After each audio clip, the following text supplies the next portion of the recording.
Magandang umaga mga kaibigan. Pag-usapan po natin ang isa sa isyong panlipunan tungkol sa kasal.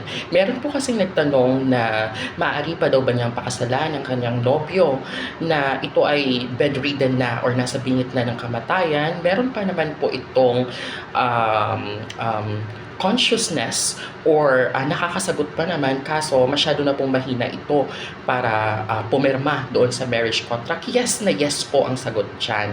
Yes, maaari mo pa rin siyang pakasalan. Ang mangyayari lamang po ay kailangan mo lang i-comply yung limang requisites ng ating marriage. Meron kasi itong dalawang essential requisites which is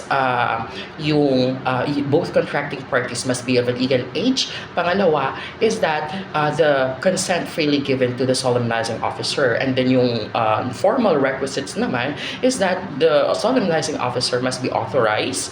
Pangalawa is that the marriage license or a valid marriage license. At ang pangatlo ay yung marriage ceremony which should be taken in front of you, in front of the solemnizing officer with the presence of at least two witness of legal age. Ngayon, doon sa valid marriage license, you will be exempted because your boyfriend is in articulum mortis na tinatawag or nasa bingit ng kamatayan. At ang pipirma po sa marriage contract ninyo ay yung dalawang witness para po matuloy lamang ang inyong kasal. Yun po ang ating kasagutan. Salamat.